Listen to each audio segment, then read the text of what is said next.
Sai Krishna good evening. चलिए, अब I hope मुझे कोई प्रॉब्लम नहीं होनी चाहिए। संत Patil, hello sir, good evening. Good evening, good evening. चलिए बच्चे, प्लीज आप लोग ज्वाइन कीजिए।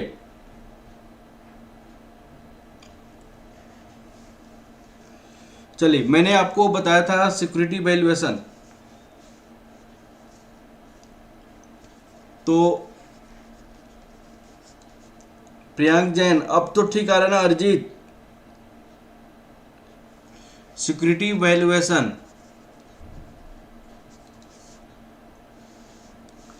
तो यहां पे सिक्योरिटी वैल्यूएशन में हो क्या रहा है कि आपको तीन तरीके से सिक्योरिटी की वैल्यूएशन निकालते हैं। When there is constant growth,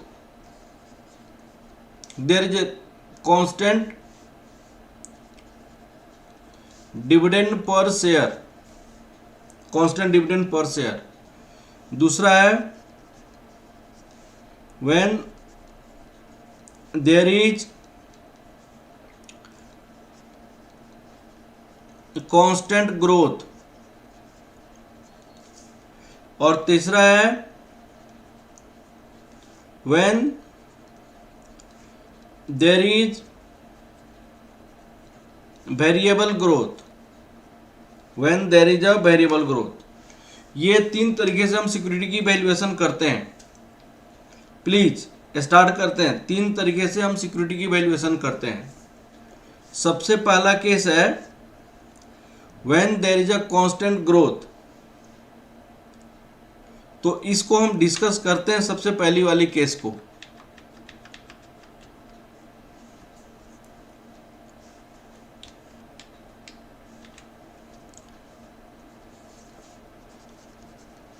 When there is constant dividend per share, तो कांस्टेंट डिविडेंड पर शेयर में अगर कोई पर्सन सिक्योरिटी को परचेज करता है, यहाँ पे सिक्योरिटी को परचेज करता है और ये उनकी मार्केट प्राइस पर शेयर होता है, this is the market price per share. First year, second year, third year, fourth year, fifth year, dot dot dot up to infinity. यहाँ पे डिविडेंड पर शेयर है, यहाँ पे डिविडेंड पर शेयर है, यहाँ पे डिविडेंड पर शेयर है, यहाँ पे डिविडेंड पर शेयर है, यहाँ पे डिविडेंड पर शेयर है, ये अप टू इन्फिनिटी है। और desire return of the equity आपको क्या हो जाएगा? डिजायर्ड रिटर्न ऑफ इक्विटी, इसको हम केई कहते हैं। Desire return of equity that is the K E. तो इस केस में इसकी वैल्यू क्या होगा? इसकी वैल्यू क्या होगा? तो यहां पे इसकी जो वैल्यू होता है वो प्रेजेंट वैल्यू फॉर परपेचुइटी होता है। इसकी जो वैल्यू होता है वो फॉर्मूला निकलता है present value for perpetuity. Perpetuity का फॉर्मूला लगता है और वो प्रेजेंट वैल्यू फॉर परपेचुइटी की फॉर्मूला लगाया जाता है। यहां पे प्रेजेंट वैल्यू फॉर परपेचुइटी और प्रेजेंट वैल्यू फॉर परपेचुइटी का फॉर्मूला होता है cash inflow divided by desired return. तो कैश इनफ्लो डिवाइडेड, परपेचुइटी का मतलब इन्फिनिटी पीरियड तक सेम कैश का इनफ्लो होता है। इन्फिनिटी पीरियड तक आपका सेम कैश का इनफ्लो होता है। तो उस केस में कैश इनफ्लो को हम डिविडेंड पर शेयर मान लेते हैं, क्योंकि हर एक साल डिविडेंड ही आ रहा है आपके पास। और यहां पे कॉस्ट ऑफ इक्विटी हो जाता है और ये आपकी market price per share of the equity हो जाता है, मार्केट प्राइस पर शेयर। तो this is the value of equity share, ये आपकी वैल्यू ऑफ इक्विटी शेयर हो जाएगा when there is a constant dividend per share. When there is a constant dividend per share, this is the value of equity share. अब एक next आता है, next होता है आपका value of equity share, equity share when there is value of equity share when there is constant growth, constant growth,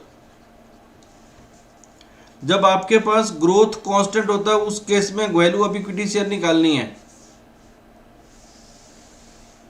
अब आप सुनिए, यहां पे आपकी मार्केट प्राइस है, इस मार्केट प्राइस को हम P0 कहते हैं, करंट मार्केट प्राइस को P0 कहा जाता है। ये बॉन्ड सिक्योरिटी आपका जो चैप्टर है ये सिक्योरिटी वैल्यूएशन, बॉन्ड वैल्यूएशन करके है, आप देखिएगा न्यू सिलेबस में है, ओल्ड सिलेबस में भी था लेकिन बहुत कम था। अगर यहाँ के जीरो पीरियड है, this is a zero period, और जीरो पीरियड को डिविडेंड को D0 कहा जाता है। डिविडेंड को हम क्या कहते हैं, D0। अब आपको कांस्टेंट ग्रोथ मान लीजिए, आप यहाँ पे कांस्टेंट ग्रोथ को G मान लीजिए, G। तो एक साल के बाद आपकी ग्रोथ कितना होगा, 1 प्लस G। 2 साल के बाद आपकी डिविडेंड कितना होगा, 1 प्लस G का 2 साल का ग्रोथ। 3 साल के बाद आपका ग्रोथ क्या होगा, 1 प्लस G का 3 साल का ग्रोथ। 4 साल के बाद क्या होगा, 1 प्लस G 4 साल का ग्रोथ। ये dot dot dot dot up to infinity हो जाएगा, dot dot dot up to infinity हो जाएगा। ऐसे आपको इन्फिनिटी पीरियड तक आपको मिलता रहेगा। तो भाई मैं वैल्यू ऑफ द इक्विटी का मतलब क्या होता है, वैल्यू ऑफ द सिक्योरिटी का मतलब ये P0 की वैल्यू कितनी होगी, मार्केट प्राइस पर शेयर कितना होगा। तो market price per share of the security that equal to P0 current market price is the present value of cash inflow, present value of cash inflow, this is a present value of cash inflow. तो present value of cash inflow क्या हो जाएगा, इसकी present value, इसकी present value, इसकी present value, इसकी present value up to infinity तक present value, सारे का प्रेजेंट वैल्यू, सारे का प्रेजेंट वैल्यू। तो कितना आ जाएगा, तो भाई इसका प्रेजेंट वैल्यू आपको D0 1 plus G divided by 1 plus KE पहले का हो गया, सेकेंड का कितना होगा, D0 1 प्लस G का whole square divided by 1 plus KE का होल स्क्वायर। दूसरे का, तीसरे का present value D0 1 plus G की पावर 3 1 प्लस KE की पावर आपका 3, इसकी present value D0 1 plus G की power 4 whole divided by 1 plus KE की पावर 4। ये अप टू इन्फिनिटी तक जाएगा। क्या इन्फिनिटी तक हम कैलकुलेट करेंगे, तो नहीं कैलकुलेट करेंगे। अब भाई इसकी सम कैसे होगा, इसकी सम को कैसे निकालेंगे इन्फिनिटी पीरियड तक, ये तो पॉसिबल नहीं है। तो आप लोगों ने पढ़ा होगा ज्योमेट्रिक प्रोग्रेशन, आप लोगों ने पढ़ा होगा geometric progression, sum of infinity in geometric progression. आप लोगों ने ये फॉर्मूला सिखाया, sum of infinity in geometric progression. ये क्या होता है, आप प्लीज कंसंट्रेट करोगे आप, sum of infinity in geometric progression. अब आपको इसमें होता क्या है, ये अगर आपको 1 2 3 4 up to 5 up to infinity, तो यहाँ पे a होता है, ये r होता है, ये r स्क्वायर होता है, ये r की पावर 3। तो a को हम कहते हैं फर्स्ट टर्म, a को क्या कहा जाता है, फर्स्ट टर्म।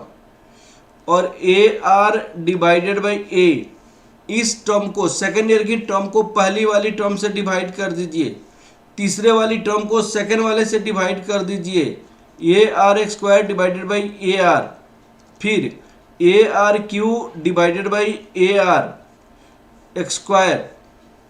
तो इसको हम आर कहते हैं, इसको कहते हैं कॉमन रेशियो। कॉमन रेशियो, जब दो टर्म के बीच की रेशियो सेम होता है उसको कहते हैं common ratio, that is said to be common ratio. तो मैं कहता हूं कि सम ऑफ इन्फिनिटी इसका कितना होगा, इन्फिनिटी इसका कितना होगा, इसका फॉर्मूला होता है आपका first term 1 minus R, this is the first term, ये आर क्या है, कॉमन रेशियो है, R is the common ratio. तो फर्स्ट टर्म आपका ए है 1 माइनस आर, अल्टीमेटली ये क्या हो गया, यहां पे first term divided by 1 minus common ratio, common ratio. जब आपकी सेम टर्म ऐसे जाता है इसको sum of infinity due to geometric progression आ जाता है। अब इसी फॉर्मूला के बेसिस पे हम आपको ये वाली चीजें प्रूव कर रहे हैं। अब बताइए यहां पे फर्स्ट टर्म क्या है, ए, ये वाली हमारी फर्स्ट टर्म हो गई ये, तो D zero 1 plus G divided by 1 plus K E. देखिए यहां पे इस टर्म में और इस टर्म में रेशियो क्या है, 1 plus G divided by 1 plus K E, एक था, यहां पे ये 2 है, यहां पे ये 3 है, यहां पे ये 4 है। तो आप बताइए कॉमन रेशियो कितना हो जाएगा, common ratio, common ratio 1 plus G divided by 1 plus K E, common ratio 1 plus G divided by 1 plus G. हाँ जी, ये समझ आया कि नहीं आया आप लोग को, अरिजीत क्लियर हुआ ये वाला पॉइंट, अरिजीत क्लियर होगा, हाँ जी ये वाला पॉइंट क्लियर हो गया बेटा, बताइए। हाँ जी चलिए बेटा अब क्लियर हो गया, चलिए बड़ी अच्छा से। अब मैं आपको एमपीएस इस फॉर्मूला के बेसिस पे क्या होता है, first term divided 1 minus common ratio, तो सम ये आपको market price per share that equal to current market price, यहां पे first term divided by 1 minus common ratio, common ratio होता है। तो फर्स्ट टर्म में क्या था आप प्लीज देखिए, D zero 1 plus G divided by 1 plus K E, D zero 1 plus G divided by 1 plus K E whole divided by 1 minus 1 plus G divided by 1 plus K E. अब इसकी LCM आप लेंगे तो कितना आ जाएगा please बताइएगा, D zero 1 plus G divided by 1 plus K E whole divided by 1 plus K E, 1 plus K E minus 1 minus G. अब देखिए ये और ये टर्म दोनों सेम है तो ये कैंसिल हो जाएगा, दोनों सेम होने के कारण कैंसिल हो जाएगा। तो P zero equal to market price per share, यहाँ पे D zero 1 plus G whole divided by 1 और 1 प्लस माइनस है, plus 1 minus 1 K E minus जी, यहाँ पे क्या हो जाएगा के ई माइनस जी। ये आपका वैल्यू ऑफ इक्विटी शेयर हो जाएगा, this is your value of equity share, this is your value of equity share हो जाएगा, वैल्यू ऑफ इक्विटी शेयर हो जाएगा, ये आपकी वैल्यू ऑफ इक्विटी शेयर हो जाएगा। हाँ जी क्लियर हुआ बेटा Arijit, value of equity share हो जाएगा, market price of the share हो जाएगा when there is a same growth. हम आपको यहां पे एक बात ध्यान दीजिएगा, क्या ध्यान देने वाली बात है कि यहां पे D1 कहते हैं एक साल के बाद का डिविडेंड को, D0 1 प्लस जी, इसका नाम होता है expected dividend, expected dividend, expected dividend होता है। तो हम P0 को और क्या लिख सकते हैं, ये D0 1 प्लस जी को D1 कहा जाता है, एक साल के बाद मिलने वाला ये फॉर्मूला हो गया, ये आपका फॉर्मूला हो गया, दिस द ग्रोथ रेट। हाँ जी, क्लियर हो गया ये वाला पॉइंट, क्लियर हो गया बेटा? हाँ जी, क्लियर हो गया। अब चलिए आपके बुक का कुछ क्वेश्चन है, पहले वो देखते हैं और फिर मैं आपको अपनी स्टडी मटेरियल के क्वेश्चन देखते हैं। ये वाली क्वेश्चन है आपके बुक का, मैं एक एक करके आपको डिस्कस करता हूं। यहाँ पे आपके बुक का क्वेश्चन को पहले एक एक करके डिस्कस करते हैं, देखिएगा।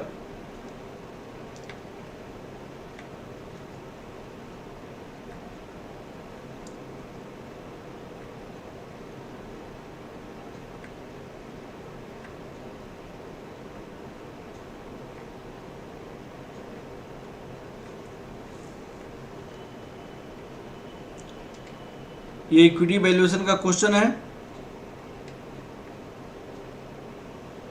देखिए यह क्या है, इक्विटी वैल्यूएशन।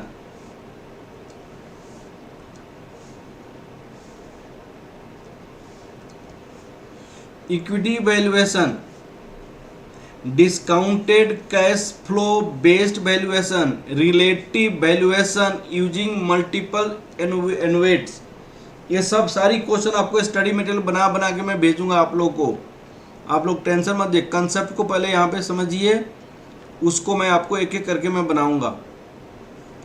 सबसे पहला था जीरो ग्रोथ, जो फर्स्ट केस मैंने समझाया था जिसमें कोई ग्रोथ नहीं होता है, ये क्या था, जीरो ग्रोथ है।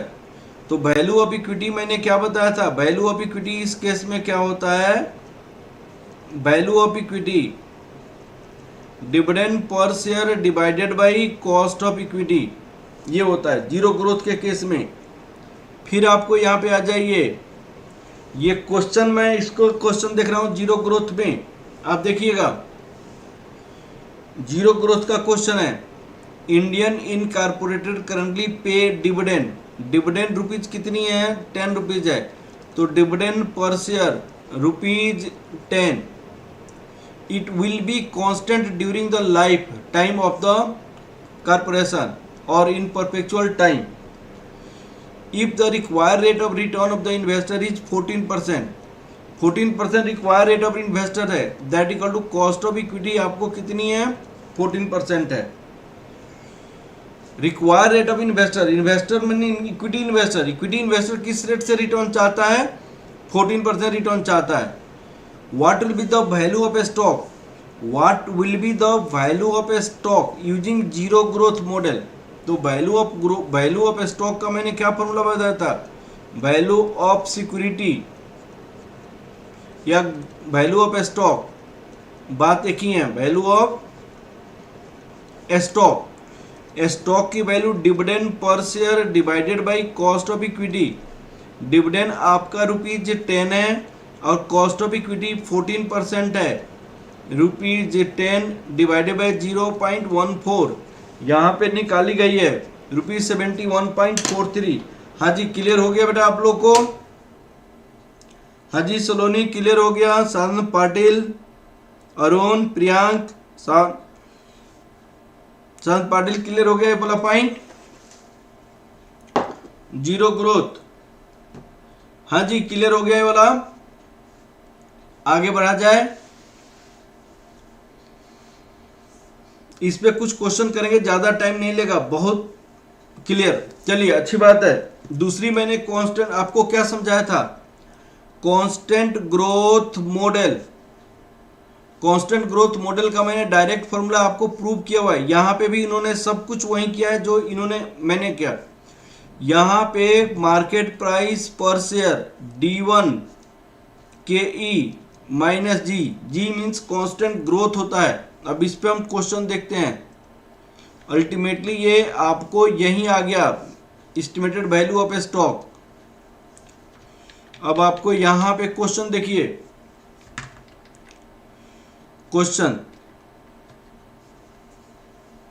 क्वेश्चन है M N limited is expected to grow at the rate of 8% per annum. Growth rate कितनी है? 8% पर एनम। जी आपका है 8% per annum, which is currently पे ₹10 as a dividend.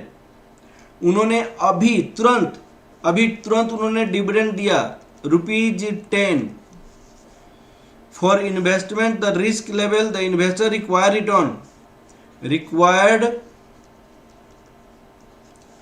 Return of investor that equal to cost of equity 15% है। What is estimated value of stock? Value of stock क्या होगा? Value of stock क्या होगा? अब सुनिएगा, वैल्यू ऑफ स्टॉक क्या होगा वो चीजें हमें निकालनी है। Value of stock constant growth model में मैंने क्या बताया था? D1 KE माइनस जी। आप बताइए KE कितनी है? 0.15। यहां पे लिखेंगे 0.15 माइनस ग्रोथ रेट कितनी है? 8%। ग्रोथ रेट आपका 0.08 हो जाएगा, 0.08। D1 आने वाले टाइम का डिविडेंड D1, तो D1 किससे निकलता है? D1 equal to D01 plus जी। आप लोग ने सब ये पढ़ा होगा इंटर में। तो D0 आपके पास कितनी है? D0 आपका ₹10 है। 1 प्लस 0.08, 1 प्लस 0.08 तो कितना हो जाएगा ये वैल्यू? प्लीज बताइए। 10 इंटू 1.08 ये हो जाएगा 10.8। ये 10.8 तो यहां पे लिखेंगे ₹10.8। तो इसकी वैल्यू कितना हो जाएगा? प्लीज बताइएगा। डिवाइड 0.07 तो 154.28। 154.28। हाँ जी सलोनी, समझ आया बेटा? श्रीकांत, प्रियांक, अरजीत, अरुण, हाँ जी क्लियर हो गया? 154.28 आ गया। 154.28 हाँ जी क्लियर हो गया? 154.28 154.28 आ गया ये। अब आंसर चेक कर लीजिए। 2829 बात देखिए। अब एक आता है वेरिएबल ग्रोथ। मैं एक बात आपको मैं समझाना चाहता हूं। ये वाली क्वेश्चन आप देखिए, आप ये वाली क्वेश्चन इलस्ट्रेशन नंबर 3 प्लीज देखिएगा। Estimated present value of A stock, ये या मैं आपके स्टडी मटेरियल की सारी क्वेश्चन बना के मैं सेंड कर देता हूं आप लोगों को। लिंक में भेज देता हूं यूट्यूब पे लोड करके। मैं अब अपनी बुक का क्वेश्चन में देखता हूं, अपनी बुक का क्वेश्चन में देखता हूं इसको।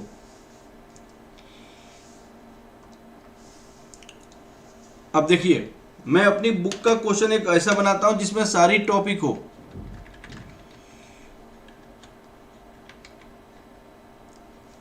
हाँ जी, ये क्वेश्चन नंबर 14। एक मिनट बेटा।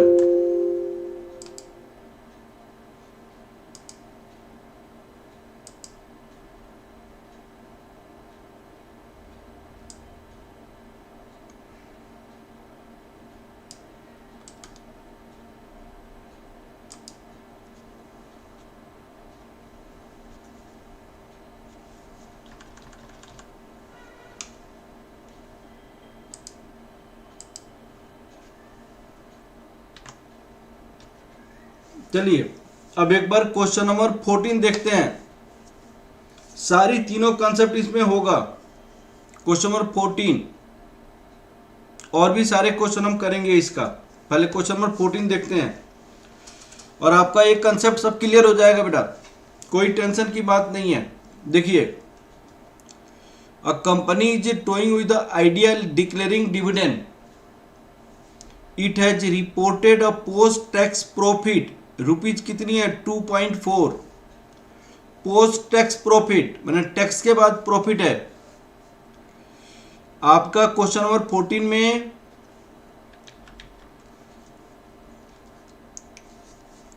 Profit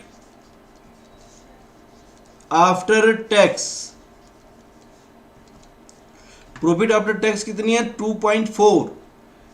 there is a 1 lakh share outstanding, 2,40,000 number of share, number of share कितनी है बेटा 1 लाख शेयर है। तो ईपीएस कितना होगा बताइएगा, 2,40,000 डिवाइडेड बाई 1 लाख, यहां पे रुपीज 2.4 हो जाएगा। ईपीएस आपका 2.4 हो जाएगा। अब सुनिए, investor normally expect return about 12%, कितना परसेंट रिटर्न एक्सपेक्ट करता है 12%, which is a risk class. What will be the market price if all earnings are distributed as a dividend. उन्होंने कहा अगर कॉस्ट ऑफ इक्विटी आपके पास,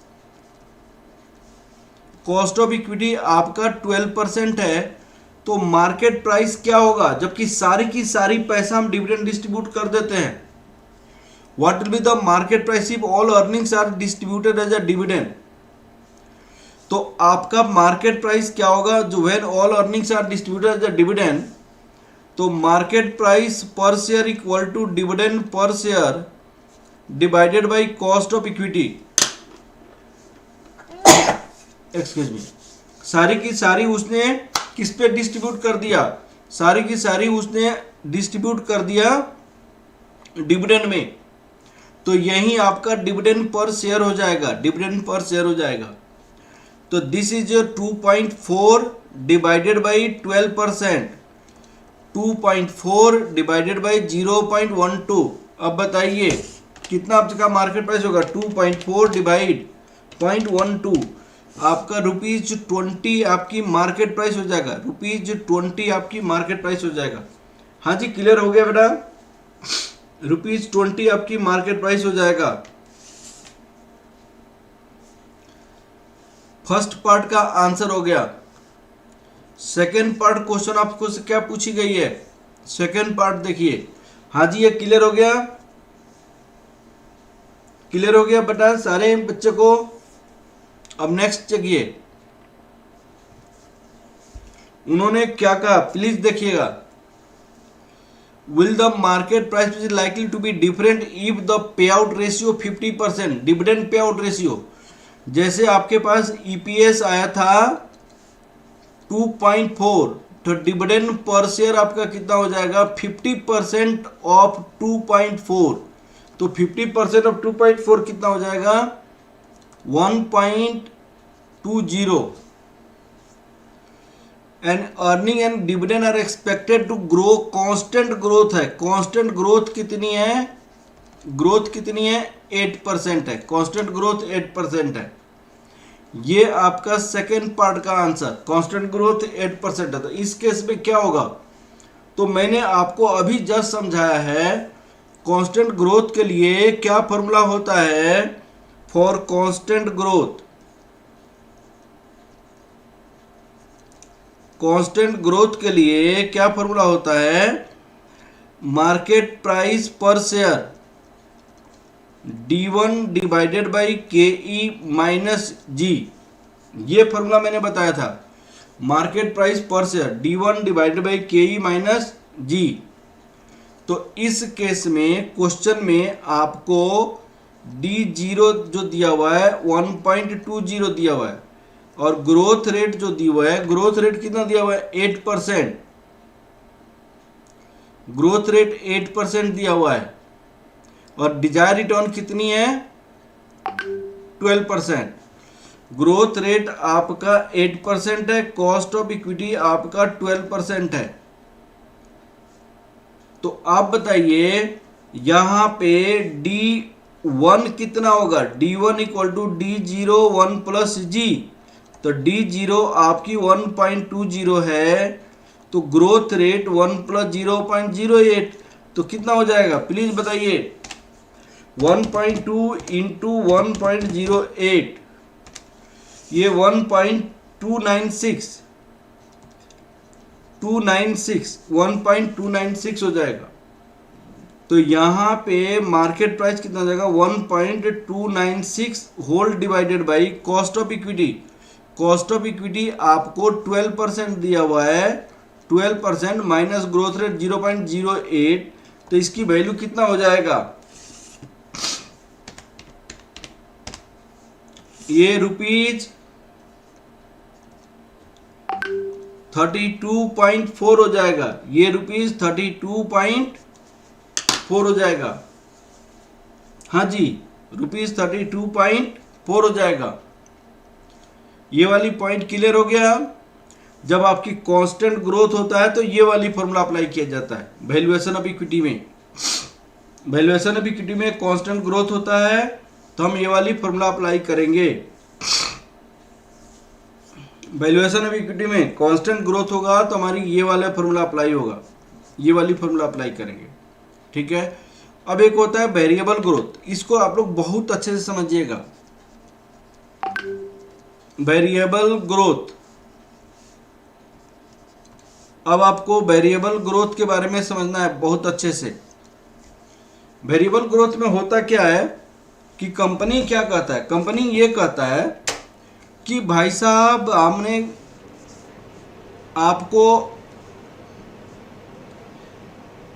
फर्स्ट 3 ईयर ग्रोथ रेट 5% था, उसके बाद आपको 4th ईयर से ग्रोथ आपका कांस्टेंट हो गया 3%, उसके बाद मार्केट प्राइस पर शेयर निकालिए, ये अप टू इन्फिनिटी तक ग्रोथ 3% रहा।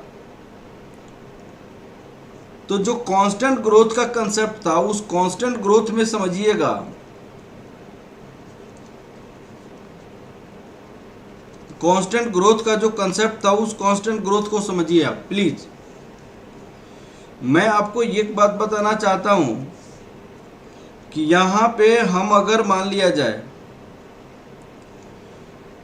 D0 है तो एक साल में D0 1 प्लस जी हो जाता है, दूसरे साल में D0 1 प्लस जी की स्क्वायर हो जाता है, तीसरे साल में D0 1 प्लस जी की पावर 3 हो जाता है, ये अप टू इन्फिनिटी हो जाता है। आप लोग प्लीज इसको बहुत अच्छे समझिएगा। तो इसकी market price P0 that equal to market price per share, P0 होता है D1 KE minus G, KE minus G. Logic समझिए, एकदम बात की लॉजिक को समझिए। कांस्टेंट ग्रोथ यहीं से शुरू हो गया, यहीं से शुरू हो गया।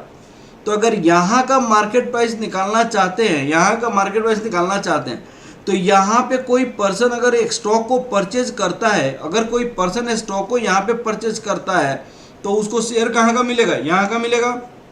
अगर वो पर्सन यहाँ का स्टॉक परचेज करेगा तो उसको शेयर कहाँ का मिलेगा, यहाँ का मिलेगा, यहाँ का मिलेगा। तो इसीलिए तो D1 यहाँ लिखा जाता है। KE कांस्टेंट है, जी तो कांस्टेंट है ही, तो वेरिएबल क्या है, यही तो है। तो अगर मान लीजिए यहाँ पे 0 है तो एक साल के बाद का डिविडेंड D1, अगर मान लीजिए यहाँ पे P3 होता, तीसरे साल के बाद ग्रोथ कांस्टेंट है, तीसरे साल के बाद ग्रोथ कांस्टेंट है। बहुत इंपॉर्टेंट पॉइंट बता रहा हूं, तीसरे साल के बाद ग्रोथ है कांस्टेंट, तीसरे साल के बाद ग्रोथ कांस्टेंट है। तो इसमें P0 कितना हो जाएगा, यहाँ पे D3 नहीं, ये 3 है तो ये 4 हो जाएगा, 4th ईयर KE माइनस जी। अगर मुझे मार्केट प्राइस सपोज करो P6 निकालनी है, छठे साल से ग्रोथ कांस्टेंट हो जाएगा, छठे साल के बाद ग्रोथ कांस्टेंट हो जाएगा। जब छठे साल के बाद से ग्रोथ कांस्टेंट होगा तो D7 KE माइनस G हो जाएगा। अगर मान लीजिए सेकेंड ईयर के बाद growth, after second year growth अगर कांस्टेंट है तो भाई P2 कितना निकलेगा? तो यहाँ पे 2 है तो यहाँ पे क्या होगा? D3 KE माइनस G ऐसे निकलता है। मैंने आपको माइंड में ये रखनी है कि जो यहाँ रखना है उसके 1 साल के बाद डिविडेंड होगा यहाँ पे। हाँ जी, ये क्लियर हुआ कि नहीं हुआ बेटा? प्लीज बताइए।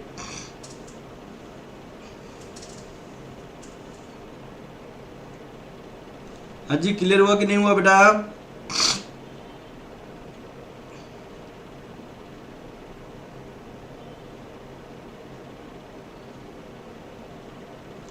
जो लिखा जाता है उसके 1 साल के बाद की ग्रोथ को लिया जाता है।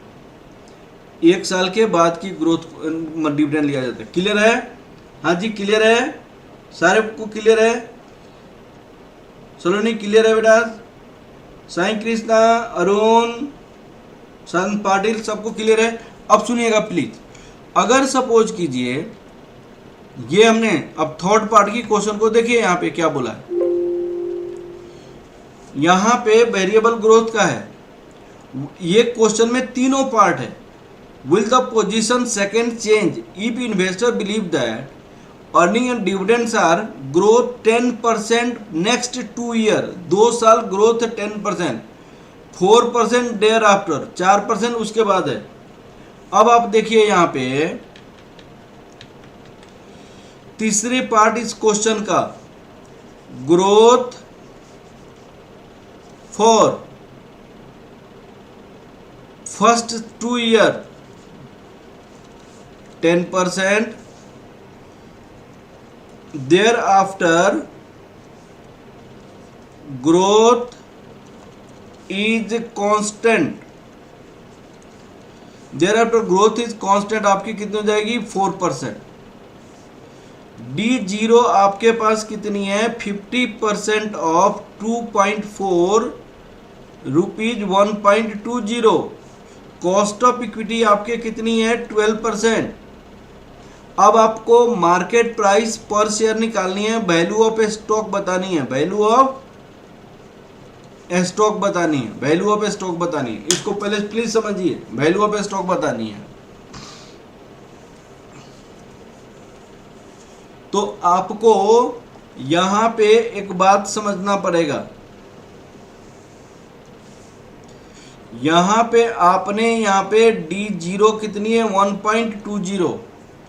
1 साल के बाद ग्रोथ 1.20, ये आपको 10% से इंक्रीज कर जाएगा। दूसरे साल में 1.20, ये 10% का 2 साल इंक्रीज करेगा। तीसरे साल में 1.20, 1 प्लस, ये तो 2 साल में इतना ही था। अब ग्रोथ रेट आपका 4% हो जाएगा और ये इन्फिनिटी तक ऐसे ही चलता जाएगा। यही चीजें है ना भाई, ये इन्फिनिटी तक ऐसे ही चलता चला जाएगा। तो आप बताइए ये कितना होगा? प्लीज बताइए आप। 1.2 इंटू 1.10, तो ये हो जाएगा 1.32। 1.2 इंटू 1.1 इंटू 1.1, ये हो जाएगा 1.452। यहाँ पे कितना होगा? इंटू 1.04, तो यहाँ पे 1.51 हो जाएगा। आप बताइए क्या ये इन्फिनिटी पीरियड तक हम निकालते जाएंगे तो पॉसिबल है? क्या इन्फिनिटी पीरियड तक हम निकालते जाएंगे तो पॉसिबल है? इन्फिनिटी पीरियड तक पॉसिबल नहीं है। इसीलिए हम क्या करते हैं, यहाँ पे P2 निकालने की कोशिश करते हैं। तो P2 इक्वल टू क्या होगा? ये आपका D3, यहाँ पे G, ये फॉर्मूला तभी लगेगा, जबकि ग्रोथ आपकी कांस्टेंट हो। यह फॉर्मूला तभी अप्लाई होगा जब ग्रोथ आपकी कांस्टेंट हो। तो यहाँ पे क्या हो जाएगा? ये इसको कहेंगे D1, इसको कहेंगे D2, इसको कहेंगे D3। ये फॉर्मूला तभी लगेगा जबकि ग्रोथ आपका कांस्टेंट हो। हाँ जी, क्लियर हो गया? अरिजीत, प्रियांक, साई कृष्णा, अरुण, ये फॉर्मूला तभी लगेगा। P2 equal to D3 KE minus G. अब बताइएगा यहां पे D3 कितनी है? 1.51 KE 0.12, ग्रोथ रेट 0.04, कितना हो जाएगा? 18.87।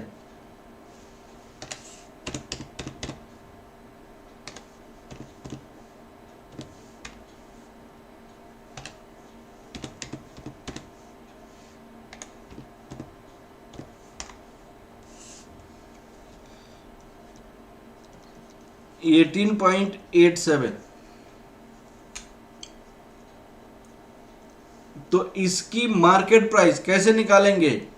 यहां पे P2 हो गया 18.87, तो इसका मार्केट वैल्यू प्रेजेंट वैल्यू, ये भी इसकी प्रेजेंट वैल्यू निकालोगे एट द रेट ऑफ 12%। ये मार्केट प्राइस सेकेंड ईयर का आ गया। ये मार्केट प्राइस कौन से ईयर का आ गया बेटा? सेकेंड ईयर का आ गया। This the market price of the second year, this the market price of second year. हाँ जी, क्लियर हो गया बेटा? This the market price of second year. Arun clear? Priyank, सन, पाटिल, अरजीत,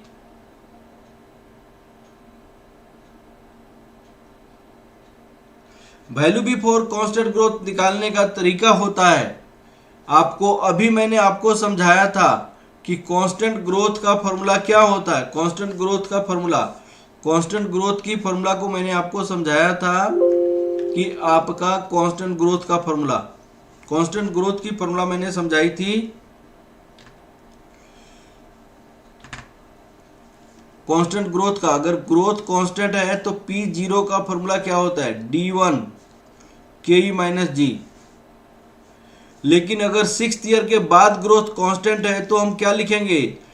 यहाँ पे 0 पीरियड से ही ग्रोथ कांस्टेंट 1, 1 साल के बाद डिविडेंड। अगर 6th ईयर से ग्रोथ कांस्टेंट है तो D7 हो जाएगा। अगर सेकेंड ईयर से ग्रोथ कांस्टेंट है तो D3। यहाँ पे जौन से ईयर होगा उसके 1 साल के बाद ये डिविडेंड होता है। KE और ग्रोथ ये दोनों तो कांस्टेंट है ही, KE और G ये तो कांस्टेंट है ही, ऐसे निकाला जाता है। ठीक है, अब इसकी प्रेजेंट वैल्यू, तो calculation of current market price किससे होगा? यहाँ पे calculation of current market price per share, current market price per share, present value of cash inflow eight the rate of 12%। यहां पे हम ईयर रखेंगे 1 साल, 2 साल। प्रेजेंट वैल्यू ऑफ कैश, यहां पे कैश इनफ्लो होगा, कैश इनफ्लो पहले साल में कितना है? 1.32। दूसरे साल में आपको डिविडेंड कितना मिला? 1.452। 1.452 प्लस 18.87, 18.87 दोनों को ऐड करके कितना हो जाएगा? 1.452 20.327। यहाँ पे present value factor eight the rate of 12%, यहाँ पे प्रेजेंट वैल्यू 0.893, 0.797 इंटू 0.797, 16.20, 1.32 इंटू 0.893, 1.178, अब आपको दोनों को ऐड करेंगे तो कितना हो जाएगा,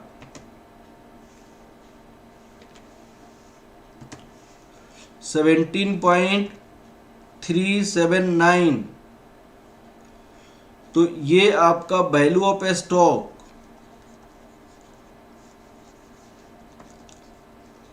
₹17.379, ये आपका वैल्यू ऑफ स्टॉक आ जाएगा वेरिएबल ग्रोथ में।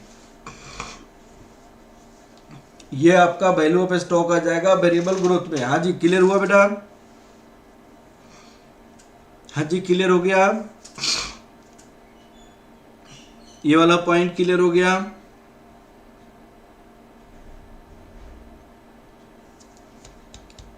एक और क्वेश्चन इस पे करते हैं, एक और क्वेश्चन इस पे देखते हैं और फिर आपको मैं समझाता हूं। 17.379 आ गया। एक और क्वेश्चन हम इस पे देखते हैं और फिर मैं आपको समझाता हूं बेटा। 17.379। अब हम एक और क्वेश्चन देखते हैं बेटा।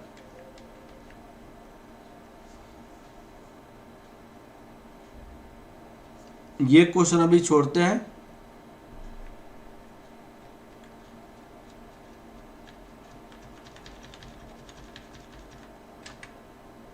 यह क्वेश्चन देखते हैं।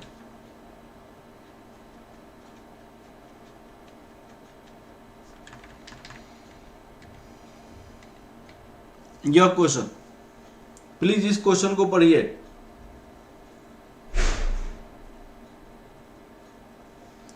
सेकेंड ईयर का 20 में मैं बता दूंगा। अर्जित अभी एक क्वेश्चन देखिए प्लीज, 17 नंबर क्वेश्चन, इससे क्लियर हो जाएगा आप लोग को। 17 number question, Z is a foreseeing a growth rate 12% per annum for 2 years. Growth rate for 2 year आपका 12% है। The growth rate likely to be for 10% for third year and fourth year. Growth rate for third and fourth year आपका 10% है। After that the growth rate is expected to stabilise 8%। उसके बाद growth rate from fifth year, उन्होंने कहा कि उसके बाद constant growth हो गया। उसके बाद कांस्टेंट ग्रोथ हो गया, कितना परसेंट हो गया? 8% हो गया। उसके बाद कांस्टेंट ग्रोथ 8% हो गया। लास्ट डिविडेंड पेड, उन्होंने कहा कि D0 कितनी है? ₹1.50। Investor required rate of return, required rate of return, required rate of return कितना हो गया? 16% हो गया। तो उन्होंने कहा इंट्रिंसिक वैल्यू माने fair value of Z you may assume the following, ये प्रेजेंट वैल्यू फैक्टर है। तो आप इंट्रिंसिक वैल्यू निकालिए, माने वैल्यू ऑफ द स्टॉक निकालिए। ये चीजें आपसे क्वेश्चन पूछी गई है। वैल्यू ऑफ द स्टॉक आपसे पूछा गया है। हाँ जी, क्वेश्चन बनाया जाए बेटा। वैल्यू ऑफ द स्टॉक पूछी गई है आपसे। तो यहां पे डिविडेंड निकालना पड़ेगा हर एक साल का। तो यहां पे हम डिविडेंड निकालेंगे हर एक साल का।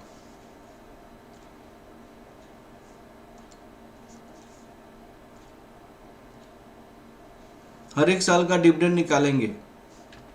हम इसके पीछे कर देते हैं, पीछे क्वेश्चन है हमारे पास। Calculation of dividend, calculation of dividend.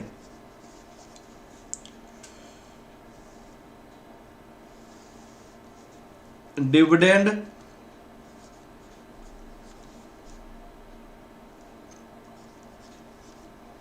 End of first year. तो फर्स्ट ईयर में डिविडेंड कितना होगा? सुनिएगा, यहां पे आज 0 ₹1.50 है। 2 साल ग्रोथ 12% है। तो ₹1.50 1 + 0.12, तो ग्रोथ के साथ कितना हो जाएगा? 1.5 × 1.2। ये ₹1.8 हो जाएगा। अब dividend end of second year के एंड में भाई ₹1.80 1 + 0.12 इंटू 1.12 करेंगे तो ये 2.016, पहले 2 साल ग्रोथ रेट 12% था। Dividend end of third year तो यहाँ पे 2.016 1 प्लस, उन्होंने कहा कि growth rate third and fourth 10% है, तो अब 10% से करेंगे तो 0.10 इंटू 1.10 करेंगे तो कितना हो जाएगा ₹2.2176।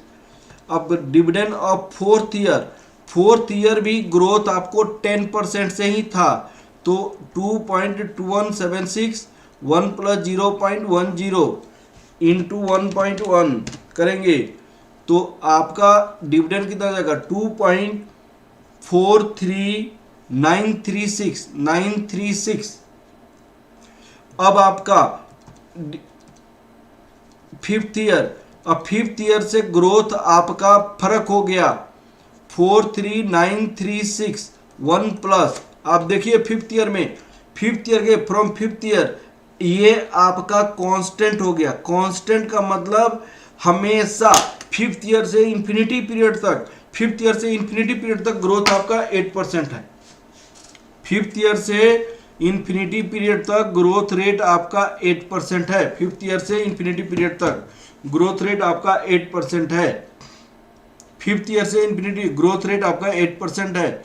तो आप बताइए यहाँ पे 0.08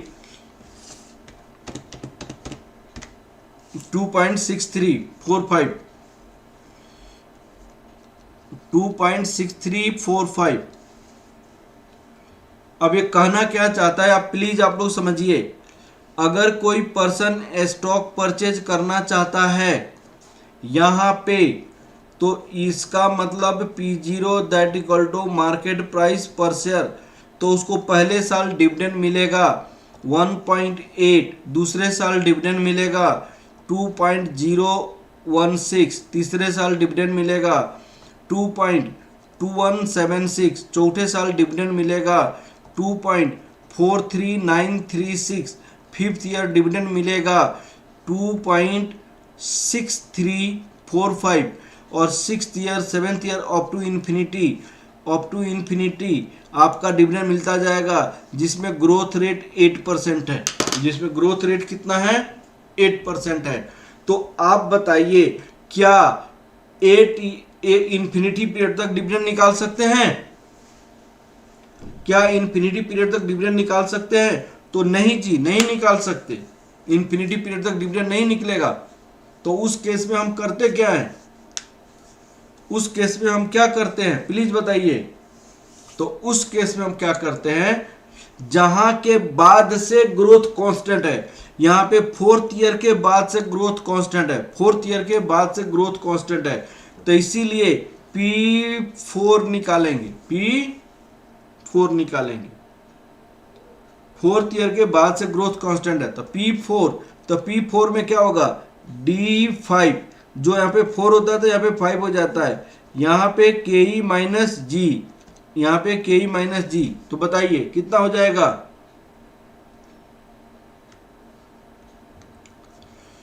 2.6345।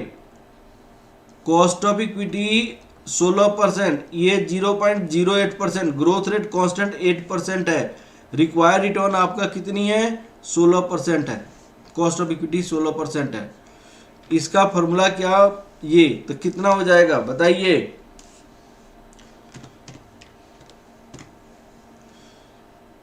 ₹32.93।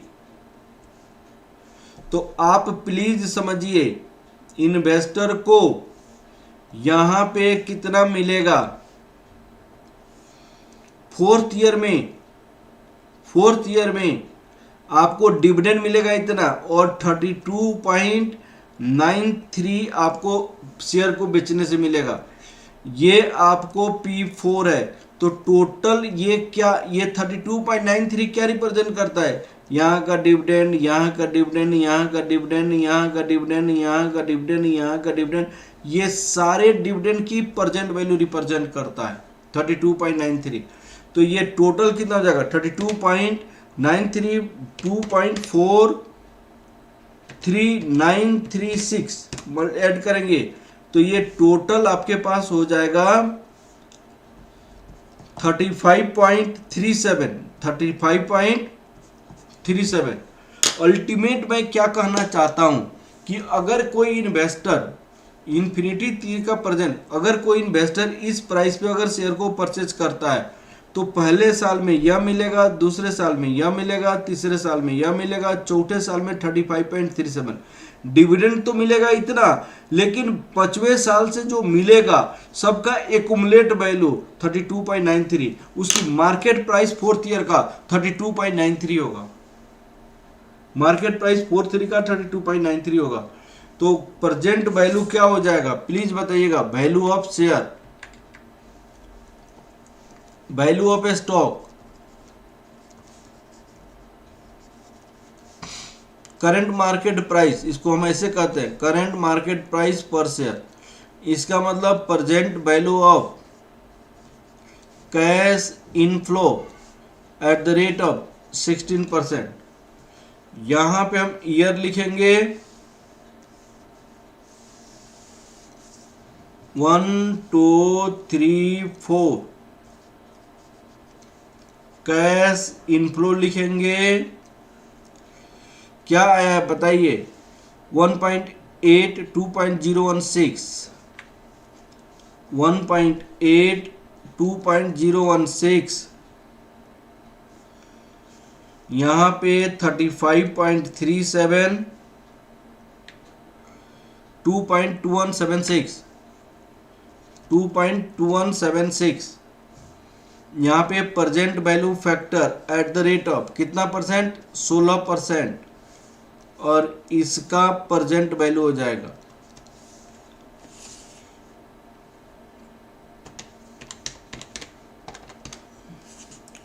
0.86, 0.74, 0.64,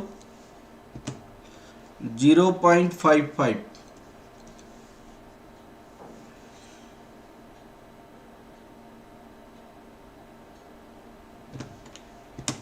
0.55 इंटू ये 19.45, 2.2176 इंटू 0.64, 1.419,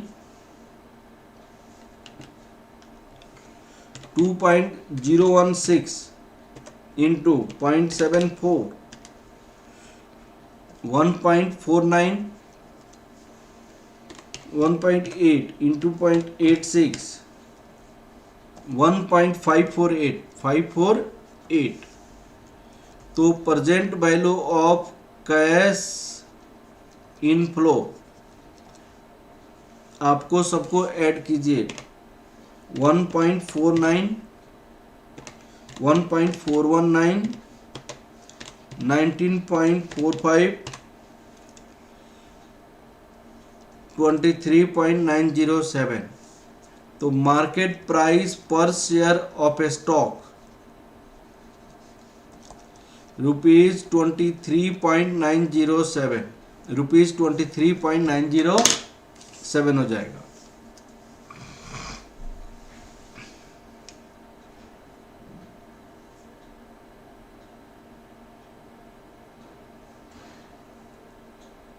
$32 कैसे आएगा एक मिनट चेक करेंगे आप।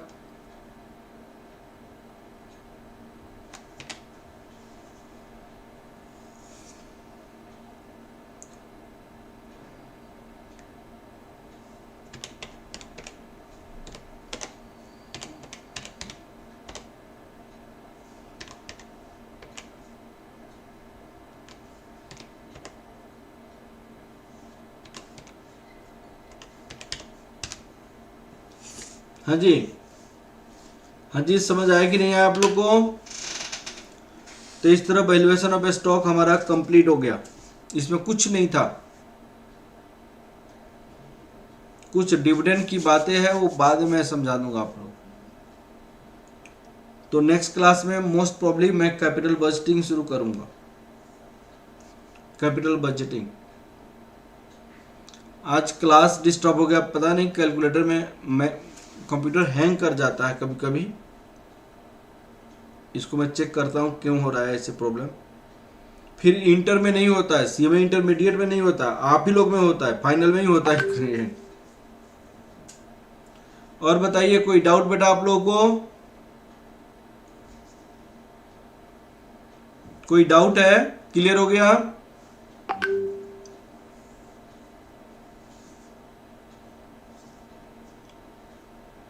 हाँ जी, क्लियर हो गया बेटा।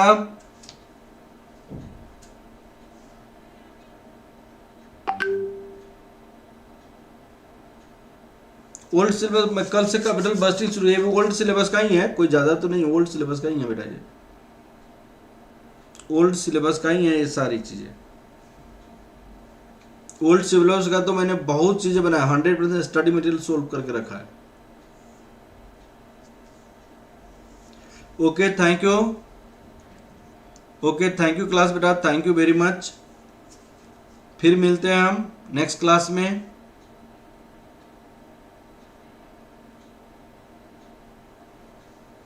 Okay, thank you very much. Okay, good night. Good night बेटा, गुड नाइट।